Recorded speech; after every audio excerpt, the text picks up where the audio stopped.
He was in prison for 37 years, and when he returned to his home, he cried when he saw what was inside. Arthur Harrison stepped onto the dusty ground of the road leading to the property where he grew up, carrying only a plastic bag with his few belongings after more than 3 decades behind bars. The house looked like a ghost from the past, with the roof collapsing and the walls peeling from the effects of time and neglect. But when he pushed the rusty gate, something made him stop halfway. The front door was ajar, and he could have sworn he saw movement through the broken window. His heart raced. After 37 years paying for a robbery he never committed, the last thing he expected was to find someone in his old house. Arthur approached slowly, his legs trembling more than he would like to admit. At 62, his strength was not what it used to be, but curiosity pushed him forward. He pushed the wooden door, which creaked loudly, echoing through the surrounding hills. What he saw inside made him fall to his knees. The house was immaculate, clean, organized, as if someone had just wiped every piece of furniture. The same furniture he had left when he was arrested in 1987. The kitchen table shone, the chairs were in the exact spot they had always been. Even the wall clock was still working, marking the time that had stopped for him decades ago. On the table, neatly folded, there was a note. Arthur recognized the handwriting immediately, even after so long. It was from Martha, his younger sister, who had only been 15 when he was arrested. "Welcome back, big brother. I knew you would come back one day. Everything is just the way you left it. I'll be back early tomorrow. I missed you every day, Martha." Tears began to roll down Arthur's aged face. For 37 years he had imagined that everyone had forgotten him, that his family had moved on, ashamed of what they thought he had done. He himself had started to believe that maybe he deserved to be there, that maybe he was really guilty of something. But Martha had not forgotten. He walked through the house like someone exploring a museum of his own memories. In his room, the clothes were folded in the wardrobe. Not the same ones from decades ago, of course, but similar pieces, the same size he wore when he was young. Martha had imagined he would still be the same thin man as always. On the dresser, his woodworking technical magazines were organized by date. Some yellowed with age, others clearly new, as if she had replaced the ones that had worn out. There were even recent issues, from years he was in prison, as if she knew he would want to catch up. Dear listener, if you are enjoying the story, feel free to leave a like and especially subscribe to the channel. That helps us a lot who are just starting out. Now continuing. The sound of footsteps on the porch made him freeze. Arthur looked out the window and saw a grey-haired woman climbing the wooden steps. For a moment he did not recognize her, but when she smiled, it was as if time had not passed. "Martha?" His voice came out weaker than he expected. "Hi, big brother," she said simply, and they embraced in the middle of the room she had preserved so carefully all those years. Martha was now 52, but she looked older. Her face bore wrinkles that spoke of worry, sleepless nights, a lifetime dedicated to keeping alive the memory of a brother many considered lost. "How did you manage to keep all this?" Arthur asked, still not believing what he saw. "I worked 3 jobs for years," Martha replied, making coffee in the same enameled coffee pot they used as children. "In the morning I cleaned offices, in the afternoon I took care of an elderly lady, and at night I did sewing at home. Every cent that was left over came here." Arthur sat down at the table and watched her movements, so familiar after all this time. Martha had sacrificed her own life to keep alive the hope that he would return one day. "Did you get married? Have children?" he asked, dreading the answer. Martha paused, holding the coffee cup in her hands. "I had a few boyfriends over the years, but when they found out about you, about how I spent my time and money keeping this house, they thought I was crazy. They said you'd never come back, that I was wasting my life." "And you were," Arthur said, guilt weighing on his voice. "No," Martha interrupted firmly. "I was doing what my heart told me. I always knew you were innocent, big brother, from day one." During the afternoon, as they walked around the property, Martha told how she had discovered the truth about the theft that sent Arthur to prison. A few years after his conviction, she had talked to people who worked at the town square grocer at the time. One of the employees, now retired, confessed that he had seen the real thief, but was afraid to speak up back then. "It was Gregory, the son of the owner of Riverside Market," Martha explained.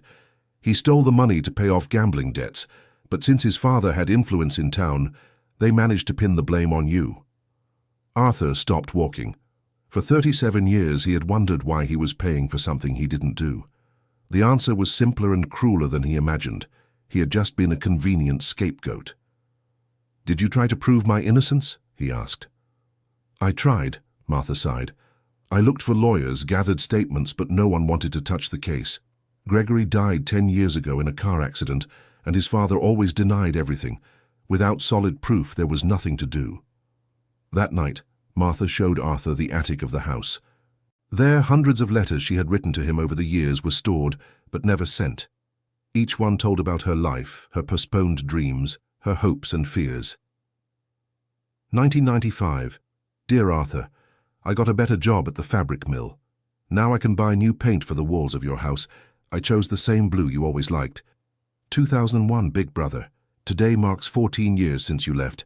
I bought a new TV for your living room. You always wanted one with a remote control. 2010. The roof was leaking, but I managed to fix it. The handyman said the house is sturdy, that it could last another 100 years if well taken care of. It'll be here when you come back. Arthur cried, reading each letter. Martha had documented a lifetime of devotion, a fraternal love that even injustice had failed to break. In one of the most recent letters, she wrote about getting older, about being afraid of leaving before he returned. 2023. Sometimes I worry I'll leave before you do. So I left instructions with the neighbor, Mrs. Mildred. If something happens to me, she'll keep taking care of the house.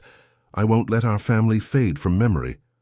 Martha, you wasted your whole life because of me, Arthur said, his voice choked. I didn't waste it, she replied firmly. This was the life I chose to live.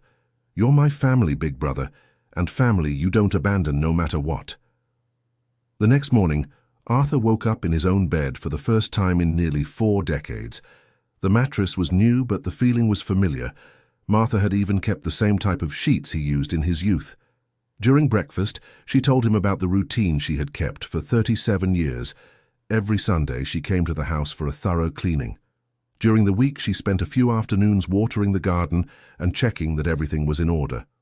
On Arthur's birthdays, she would bake a cake and eat a slice alone, saving the rest for the birds. I never stopped celebrating your birthday, she said. Every year on March 15th, I came here and sang happy birthday. The neighbors thought I was crazy, but I didn't care. Arthur noticed that Martha had aged far beyond her years. The grey hair, the deep wrinkles, the curve of her back from so much hard work. She had sacrificed her youth, her chance to build a family of her own, all to keep alive the hope that he would return. Why did you do that? He asked, still unable to comprehend such devotion. Martha thought for a moment before answering. Do you remember the time I fell out of the mango tree when I was 8? I broke my arm, and all the boys laughed at me. You dropped everything you were doing and carried me on your back to the hospital, walking 5 miles under the hot sun. I never forgot that. Arthur vaguely remembered the incident. To him, it had been only natural to help his little sister. But to Martha, that gesture had defined what it meant to be family. You always took care of me, she continued. When Mum and Dad passed away, you could have put me in an orphanage and gone on with your life. But you didn't. You worked twice as hard to raise me, teach me to read, give me an education. It was my turn to take care of you. Over the following days, Arthur began to get to know the strong woman Martha had become. She had friends in town, respected for her dedication to work and her honesty. Many knew about her brother's situation in prison, but they admired her unwavering faith in his innocence. Mrs. Mildred, the elderly neighbor Martha had mentioned in her letters, came to visit them. She was a sharp, talkative lady of 78 who knew the whole family's story. Your sister is a saint, she said to Arthur. All these years, whenever anyone in town spoke ill of you, she was there to defend you. She got into some nasty fights because of you. What kind of fights? Arthur wanted to know. Once the son of the chief who arrested you said at the bakery that a good criminal is a locked-up criminal. Martha threw a bag of flour at his head and said the real criminal was still out there. Mrs. Mildred laughed at the memory. She ended up at the police station, but she didn't regret it. Arthur realized that Martha had been more than a devoted sister. She had been his unofficial defense attorney, his guardian of the truth, his representative in a community that had condemned his memory. Dear listener, if you're enjoying the story, feel free to hit the like button and especially subscribe to the channel. It really helps us who are just starting out. Now continuing. A week after his arrival, Arthur received an unexpected visit. An elegant man in an expensive suit stepped out of an imported car and knocked on the door. It was Mr. Lawrence Sterling, one of the most respected lawyers in the region. "Mr. Harrison, I'm here to talk about your case," the man said, clearly nervous. "What case? I've already served my time," Arthur replied, suspicious. "That's exactly what I need to talk about. A few weeks ago, I received information that may change your legal situation." Martha appeared in the room, equally surprised. The lawyer explained that he had been contacted by an investigative journalist writing about cases of injustice in the U.S. judicial system. During his research, he had found inconsistencies in Arthur's trial. "We discovered that some evidence was suppressed at the time of the trial," Mr. Lawrence explained. "Testimonies that could have cleared your name were ignored, and there are signs that political pressure was applied to rush the case through." Arthur felt a chill run down his spine. After 37 years, was the truth finally coming to light? "What does that mean?" Martha asked, holding her brother's hand. "It means we can file a motion for a criminal review. If the injustice is proven, Mr. Harrison can be officially exonerated and entitled to substantial compensation from the state." Arthur could barely process the information. For decades, he had resigned himself to the idea of forever carrying the weight of an unjust conviction. Now there was a possibility to clear his name. "But I need to be honest with you," the lawyer continued. "The process will be long and painful. We will be reopening old wounds, confronting powerful people who are still alive. Are you prepared for that?" Martha looked at her brother and smiled. "We've been prepared for 37 years, she said. In the following weeks, Arthur and Martha's lives were turned upside down. The journalist, David Miller, visited the property several times, collecting information and documents. He was a young man in his early 30s, but with a determination that impressed the siblings. "Your case is not isolated," David explained during one of the visits. "I have found at least 4 other similar cases in the region during the 1980s and 1990s. Poor people convicted based on weak evidence, while the real culprits escaped because they had political connections." Martha showed David all the letters, documents, and notes she had kept over the years. Every conversation with witnesses, every attempt to prove her brother's innocence, was meticulously recorded. "Mum, you've done investigative work better than many professionals," David said, impressed. "These records are crucial for the case, but not everyone in the city was happy about the case resurfacing." Arthur and Martha started receiving anonymous phone calls with threats. Rocks were thrown at the house windows during the early morning hours. Someone painted "criminal" on the property gate. "They're afraid of the truth," Martha said, cleaning off the paint with determination. "That only proves we're on the right track." Mr. Lawrence Sterling explained that the threats were expected. People who had participated in the original injustice were nervous about the possibility of being exposed. Some still held important positions in the city. "The chief who led the investigation back then is still alive," the lawyer revealed. "Today he is a city councillor. The prosecutor retired a few years ago and has a private practice. They know their reputations are at stake." During a Sunday morning, while Martha was preparing coffee, they heard cars approaching the house. 3 vehicles stopped in the yard and several men got out. Arthur recognized one of them immediately. It was Chief Thompson, the man who had overseen his arrest decades earlier. "I came for a civilized conversation," said Thompson, now a white-haired old man but still imposing. "We have nothing to talk about," Martha replied from the door, blocking the entrance. "Let him in," Arthur said calmly. "I want to hear what he has to say." Thompson entered alone, leaving the other men outside. In the living room, he looked around as if reassessing old memories. "You served your time, Harrison? Why don't you let the past be?" he said, getting straight to the point. "Because the past was never quiet for me," Arthur replied. For 37 years, I have carried the weight of a crime I did not commit. Look, I'll be direct. There are people willing to offer a generous amount for you to forget this whole review story, an amount that would allow you to live comfortably for the rest of your lives. Martha stood up from her chair, her eyes blazing with anger. You have the nerve to come to our house offering dirty money, she said, her voice trembling with indignation. It's an honest offer, Thompson insisted. What happened cannot be changed, but you can secure a better future. Get out of our house, Arthur said, remaining seated but with authority in his voice. Now. Chief Thompson looked at the two of them for a long moment, then headed for the door. Are you going to regret this decision? He said before leaving. After the men left, Martha and Arthur realized they had crossed a line. There was no turning back. The fight for truth had become a matter of survival. That night, David called with important news. He had managed to locate Susan Baker, a former employee of the town square grocer who had worked there at the time of the robbery. She now lived in another city and had agreed to give a statement. She says she saw the real thief that night, David said over the phone, and she confirms it wasn't you. Susan's testimony was like a bombshell. She had witnessed Gregory, the son of the owner of the Riverside Market, leaving the back of the town square grocer with a bag on the night of the robbery. At the time, she was working overtime to finish the inventory and saw everything from the office window. Why didn't you speak up back then? Mr. Lawrence Sterling asked during the recording of the testimony. I was young, afraid of losing my job, Susan explained, clearly nervous even after so many years. Gregory's father was very powerful in town. Everyone knew it was better not to mess with him. But Mr. Harrison was wrongfully convicted, the lawyer insisted. I know, and it's haunted me all these years, Susan began to cry. But I had 3 young children to raise on my own. I couldn't risk being unemployed. Arthur, who was watching the testimony via video conference, felt a mix of anger and understanding.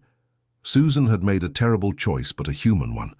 She had protected her family, even if it cost an innocent man his freedom. With Susan's testimony, others began to emerge.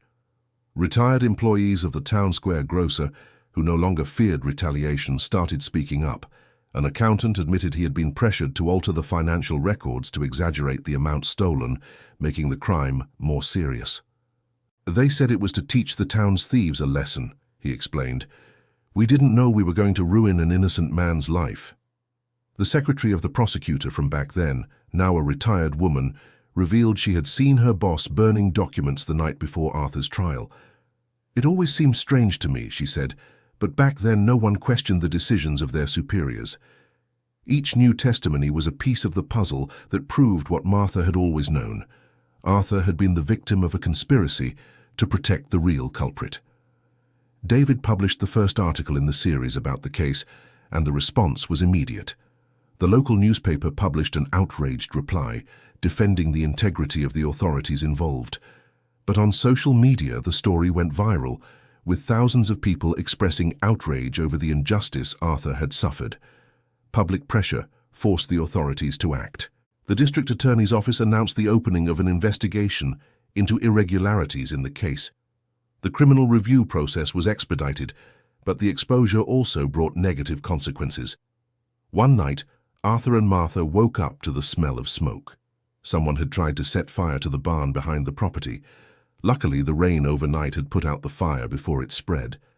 They're getting desperate, Martha said, looking at the damage in the morning. Maybe we should take the money and forget all this, Arthur suggested, worried about his sister's safety. Never, Martha replied firmly. Not after 37 years. We're not stopping now. David suggested they seek protection, maybe leave town temporarily. But Martha refused to abandon the property she had protected for so many years. This house is our fortress, she said. If we run away now, they win. The district attorney's investigation revealed a disturbing pattern. During the 80s and 90s, several low-income people had been convicted of crimes that were later discovered to have been committed by individuals with political or economic connections. It was a two-speed justice system, one for the rich and powerful, another for the poor and defenseless. Arthur was at the center of a case that exposed decades of corruption and injustice. His personal story had become a symbol of a much larger problem. During a preliminary hearing in court, Arthur finally came face to face with the people who had destroyed his life. Chief Thompson was there, now clearly nervous. The retired prosecutor also showed up, accompanied by a team of expensive lawyers. "For 37 years, I carried the weight of guilt for a crime I never committed," Arthur said in his testimony. "Not because I doubted my innocence, but because I learned that sometimes the truth isn't enough when you're poor and powerless." Martha watched from the audience, proud of the dignity with which her brother spoke. Arthur showed no anger or bitterness. His voice was calm, but carried a moral authority that impressed everyone present. "I'm not here seeking revenge," he continued. "I'm here seeking justice, not just for me, but for all the people who may have suffered similar injustices." When it was Martha's turn to testify, she carried a box containing all the letters she had written over the years. Her voice was steady, without hesitation.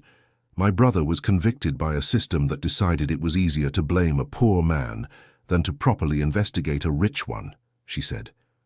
"But I never stopped believing in the truth. This box contains 37 years of faith in justice. The current prosecutor on the case, a young man named Prosecutor Daniel Foster, was clearly moved by the testimonies. He had taken on the case, determined to correct the mistakes of the past. This is not just a case of criminal review," he said in his argument. "It is a case about the need for us to recognize when the system has failed and work so that it never happens again."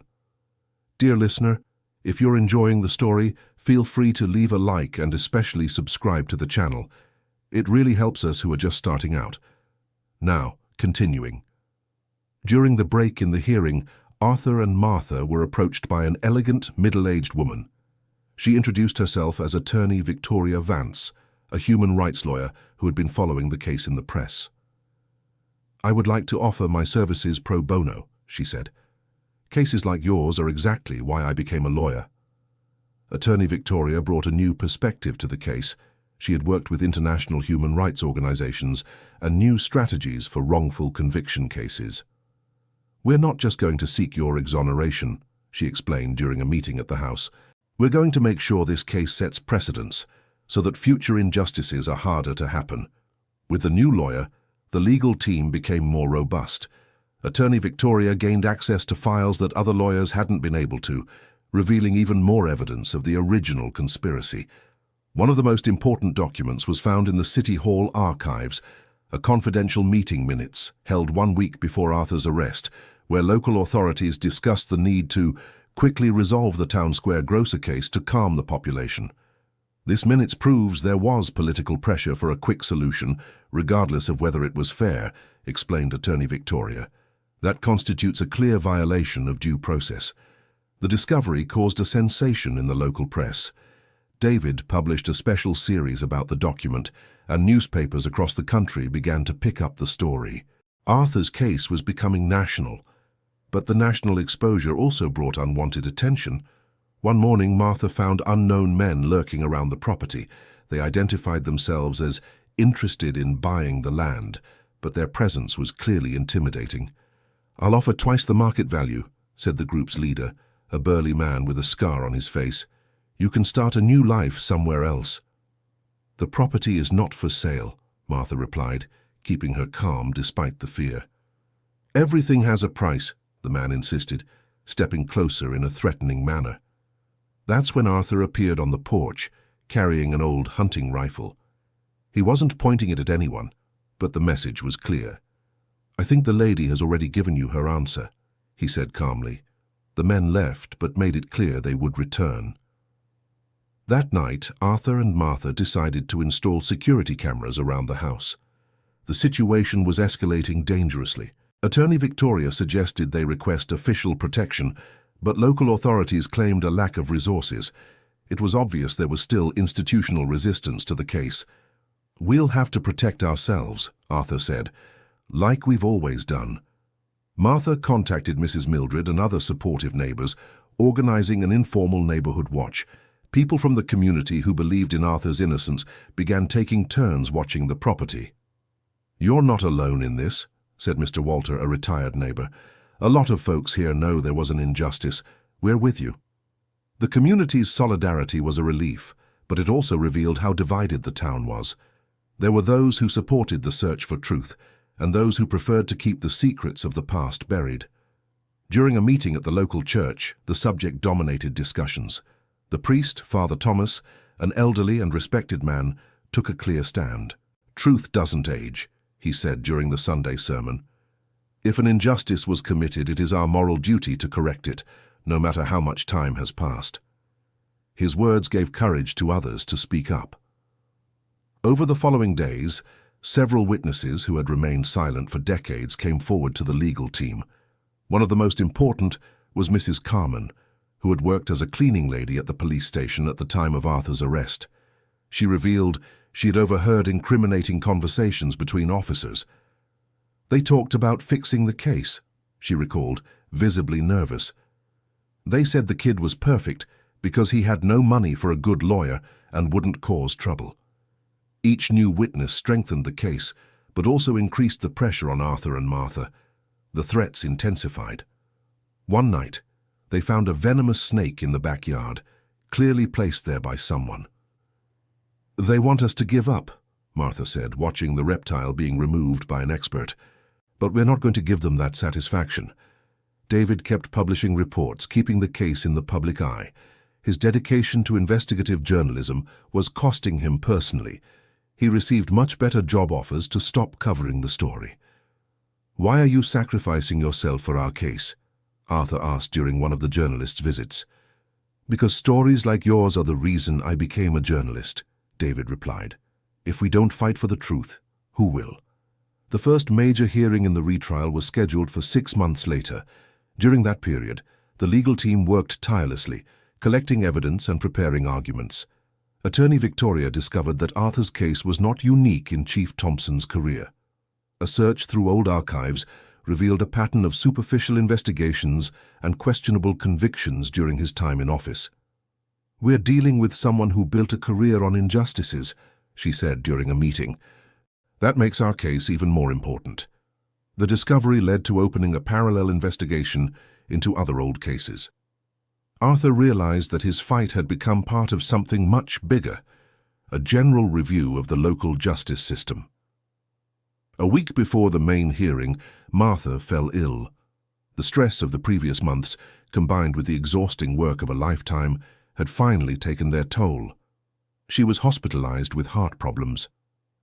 "I can't miss the hearing," she said from the hospital bed, hooked up to monitors. "You've already done more than anyone could." Arthur held her hand. "Rest. I can face this alone now." "No," Martha insisted with her usual determination. "We fought together for 37 years. We'll finish together." The doctors released Martha to attend the hearing, on the condition that she use a wheelchair and have constant medical supervision. Nothing would make her miss that moment. On the morning of the main hearing, a crowd gathered in front of the courthouse. There were supporters of Arthur and Martha, but also opposing protesters who defended the authorities involved. The town was literally divided. "Regardless of today's outcome, you have already won," said Attorney Victoria Vance as they prepared to enter the courthouse. "You have proven that the truth cannot be buried forever." Inside the courthouse, Arthur saw familiar faces in the audience. Many were neighbors and childhood friends who now publicly supported him. Others were people who had believed in his guilt for decades and now questioned their convictions. The judge presiding over the case, Judge James Miller, was known for his impartiality and strictness. He had taken over the case after the original judge recused himself due to personal connections to those involved. "This court has been convened to review a criminal conviction from 1987, said the judge, opening the session. "Our mission is to determine whether there was a miscarriage of justice and, if so, to take the necessary measures to remedy the injustice." The current prosecutor, Prosecutor Daniel Foster, presented the evidence he had gathered over months of investigation. Each document, each testimony, each piece of evidence was presented methodically, building an irrefutable case. "The evidence clearly shows that Mr. Arthur Harrison was a victim of a biased investigation and a flawed judicial process," said the prosecutor. True justice requires that we recognize this error and take steps to correct it. The defense of the original authorities tried to argue that the procedures at the time were in accordance with the legal standards of the period, but the evidence of misconduct was overwhelming. When it was his turn to speak, Arthur slowly stood up. At 62 years old, after 37 years in prison, he carried the weight of injustice in every movement, but his voice was steady. "Ladies and gentlemen of the jury, for 37 years I have lived with the mark of a crime I never committed," he began. "I do not seek revenge against those who wronged me. I only seek that the truth be officially recognized." He spoke about the lost years, about the destroyed dreams, about the shame of carrying an unjust conviction. But he also spoke about Martha, about the unconditional love she had shown throughout a lifetime. "My sister sacrificed her youth, her chances at happiness, her very life to keep alive the hope that the truth would prevail," he said, looking at Martha in the wheelchair.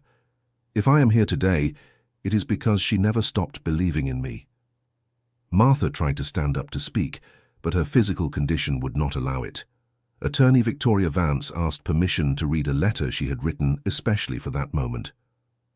"During 37 years, I kept my brother's house as a sanctuary of hope. Every piece of furniture preserved, every object cared for, every day of cleaning was an act of faith in justice. Today, seeing the truth finally come to light, I know that every sacrifice was worth it." The courtroom fell silent after the letter was read. Many people in the audience were visibly emotional. Even some of the defenders of the original authorities seemed shaken. The session lasted the entire day, with witness testimonies, evidence presentation, and closing arguments. When it ended, the judge announced that the decision would be released in 2 weeks. "Considering the complexity of the case and the social implications involved, I need time for a careful analysis of all the evidence," said Judge James Miller. During these 2 weeks of waiting, Arthur and Martha returned to the rural property, now under discreet protection from the state police who had taken over the case. The tension in town was palpable, with everyone awaiting the verdict. Martha spent a lot of time in the garden, tending to the plants she had kept alive all those years. Her flowers were more beautiful than ever, as if they themselves were celebrating the nearness of justice. "Regardless of the outcome, we've already fulfilled our mission," she said one afternoon while watering the roses. "We've shown that true love doesn't surrender, no matter how much time passes." Arthur watched his sister with renewed admiration. Martha had become not only his savior, but his inspiration. Her determination had turned an injustice into a lesson about the power of faith and family dedication. On the day of the verdict, the courtroom was packed. Journalists from across the country were present, turning the small town into a center of national attention. Arthur's case had become a symbol of the fight against wrongful conviction in the United States. Judge James Miller entered the room with a serious expression. Everyone knew that his decision would have implications far beyond Arthur's individual case. After careful analysis of all the evidence presented, this court has reached the unequivocal conclusion that there was a grave miscarriage of justice in the conviction of Mr. Arthur Harrison in 1987, the judge announced. A murmur rippled through the courtroom. Martha held Arthur's hand tightly, tears streaming down her face. "The evidence shows that the original investigation was conducted in a biased manner, that important evidence was suppressed, and that there was undue political pressure for a swift conviction," the judge continued. "This injustice represents a serious failure of the justice system that must be corrected." The judge announced that Arthur was officially acquitted of all charges. Additionally, the court ordered substantial compensation from the state for the 37 years of wrongful imprisonment. "No amount of money can compensate for a lost life," said Judge James Miller. "But it is our duty to try to repair as much as possible the damage caused by this terrible injustice." When the gavel came down for the last time, Arthur and Martha embraced, crying. After 37 years, the truth had finally officially prevailed. The audience burst into applause, with many people also crying with emotion. Outside the courthouse, a crowd awaited the result. When Arthur and Martha came out, they were greeted with flowers and hugs from people who had supported their fight. It was a moment of celebration not just for them, but for everyone who believed in justice. David, the journalist who had brought the case to public attention, took the opportunity to announce that he was writing a book about the story. The royalties would be split equally among him, Arthur and Martha. "This story needs to be told so that similar injustices don't happen again," he said. "You are examples of courage and perseverance that the entire country needs to know." In the weeks that followed, several changes took place in the town. Chief Thompson was removed from his duties and faced disciplinary proceedings. The retired prosecutor who had handled the original case had his professional reputation publicly questioned. More importantly, other old cases began to be reviewed based on the precedents set by Arthur's case. At least 3 other people were found to have been wrongfully convicted during the same period. With the compensation he received, Arthur and Martha decided to turn their rural property into a support center for families of the wrongfully imprisoned. Martha would use her experience and knowledge gained over decades to help others going through the same situation. "We want our pain to help lessen the pain of other families," Martha explained during the center's opening, now recovered from her heart problems. The Martha Harrison Justice Center became a national reference, offering free legal guidance, psychological support, and a support network for families in similar situations. Volunteer lawyers, social workers, and psychologists offered their services free of charge. Arthur dedicated himself to learning about human rights and social justice. At 62, he went back to school, studying law online. His dream was to become a lawyer, to help poor people who didn't have access to proper justice. "It's never too late to start over," he would say, studying late into the night at the same table where Martha had placed the welcome note. The property, which had been a symbol of neglect and injustice, became a place of hope and renewal. The garden Martha had tended for 37 years now bloomed more beautifully than ever, welcoming visitors from across the country. On the first anniversary of his official exoneration, Arthur and Martha threw a party at the property. Hundreds of people came. Neighbors, supporters, others whose wrongful convictions had been overturned. Lawyers, journalists, and families being helped by the center. "Exactly 38 years ago, I left this house as a free man in the morning and returned at night as a prisoner," Arthur said during his speech.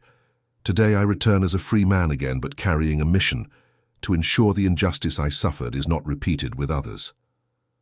Martha, now stronger both physically and emotionally, spoke about the center's future plans. They had received donations from all over the country and support from international human rights organizations. "For 37 years, I kept this house as a sanctuary of hope," she said, standing in the same spot where she had hugged her brother on the day of his return. "Now, it has become a sanctuary of justice for many families." At the end of the party, when all the guests had left, Arthur and Martha sat on the porch watching the sunset over the mountains. It was the same view they had admired as children, but now it carried a completely new meaning. "You saved my life," Arthur said. "We saved each other," Martha replied. "You taught me what it means to be family, and I learned never to give up on the ones we love." Arthur and Martha's story became a national example of perseverance, family love, and the fight for justice. Schools began using their case in civics classes, showing how one person can make a difference when they refuse to accept injustice. David's book became a bestseller, with all proceeds going to the center. Filmmakers expressed interest in adapting the story for the screen, but Arthur and Martha insisted that any adaptation should focus on the message about the importance of family and perseverance.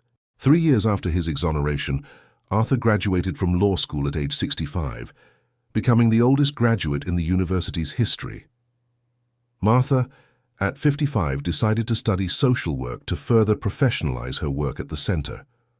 "Studying keeps us young," Martha would joke during their joint study sessions, "and it helps us understand better how we can help people." The center had expanded, serving over 200 families per year. Wrongful conviction cases in the region had begun to decline, partly due to the awareness work they had developed. During an Arthur's graduation ceremony, the university president gave an emotional speech about second chances and about never being too late to pursue dreams. Arthur's presence in the class had inspired other older students to return to their studies. "Mr. Arthur teaches us that education has no age and that we should never give up on our goals," said the president. His story is proof that it is possible to transform injustice into strength for good. After graduation, Arthur opened a small law office in the center they had created, offering free legal services to low-income individuals. His first client was a 45-year-old woman whose son had been wrongfully arrested for drug trafficking. "I know exactly what you're going through," he said during the first consultation, "and I promise we will do everything in our power to prove his innocence." Martha specialized in family support, developing psychological support programs and practical guidance for people who had relatives in prison. Her work was recognized by the Department of Justice, which began using her methodologies as a model for other states. 5 years after his exoneration, Arthur and Martha received the National Human Rights Award at a ceremony held in Washington, D.C. It was the first time they had left their region since his return from prison. "This award is not ours," Martha said during the thank you speech. "It belongs to all the families who never give up fighting for justice, even when everything seems lost." In the audience were several families who had been helped by the center, other people exonerated based on the precedent established by Arthur's case, and officials who now worked to reform the American justice system. During the trip back home, Arthur and Martha talked about how their lives had completely changed. From victims of injustice, they had become symbols of hope and agents of social change. "Sometimes I think whether all this would have happened if I hadn't been wrongfully imprisoned," Arthur reflected. "The injustice was terrible," Martha replied, "but what we did with it, the way we transformed it into something positive, that was our choice." Back at the property, they found a surprise. The local community had organized a welcome party, decorating the entire road with flowers and banners. It was a demonstration of how their struggle had united people from different backgrounds and social classes. "You put our town on the map for the right reasons," said the current mayor during the party. "You showed that it is possible to turn pain into purpose and injustice into strength for good." That night, alone again in the house Martha had preserved for 4 decades, the siblings made plans for the future. They wanted to expand the center to other regions, create a national foundation to combat wrongful convictions, and develop educational programs on human rights. "We have a lot of work ahead," Martha said, organizing documents on new projects. "And time to accomplish it," Arthur replied, smiling. "After all, our story taught us that it is never too late to make a difference." 7 years after the exoneration, the center had helped over 800 families and secured the review of 23 wrongful conviction cases. Arthur, now an experienced lawyer, had gained national recognition for his work in human rights advocacy. Martha had written a manual on supporting families of the wrongfully incarcerated, which was being used by social organizations across the country. Her unique experience had made her a national reference on the subject. The rural property, which once represented abandonment and injustice, now received visitors from all over the world. International delegations came to learn about the American model of combating judicial error developed by the siblings. During a visit from representatives of the United Nations, Martha showed the room she had kept untouched for 37 years, now transformed into the center's historical archive room. "This room represents our philosophy," she explained. "Never give up. Always believe that the truth will prevail, no matter how long it takes." The visitors were impressed by the story and expressed interest in replicating the model in other countries facing similar problems with judicial error. On a Sunday afternoon, 10 years after his return from prison, Arthur was sitting in the garden Martha had tended during his absence. The flowers were more vibrant than ever, receiving care not only from her, but from a team of volunteers who helped maintain the property. Martha approached, carrying 2 cups of coffee, just as they did every Sunday since his return. "What are you thinking about?" she asked, sitting down beside her brother. "About how different our story could have been," Arthur replied. "If you had given up, if you had moved on with your life, gotten married, had children." "My life was exactly as it was meant to be," Martha interrupted him. "I have no regrets. Every day caring for this house, every night dreaming of your return, every tear shed, it was all worth it." They remained silent, gazing at the mountains that had witnessed their entire story. The property that once symbolized injustice now represented hope for hundreds of families. "You know what moves me the most?" Martha said after a few minutes. "It's knowing that our pain wasn't in vain, that we managed to turn it into something that helps other people." Arthur held his sister's hand, feeling the same rough texture of someone who had worked hard all her life. They were hands that had cared for a house for 4 decades, that had written hundreds of letters, that had fought tirelessly for justice. "You saved me in 2 ways," he said. "First, by keeping hope alive all those years. Second, by teaching me that true love never gives up." End of story. And you, dear listener, what did you think of this story of sibling love and perseverance? Leave in the comments your opinion about Martha's dedication and Arthur's strength. Do you believe it's worth fighting for the truth, even when all seems lost? We really want to know what you think. Don't forget to hit like and subscribe to the channel so you don't miss other heartwarming stories that touch the soul.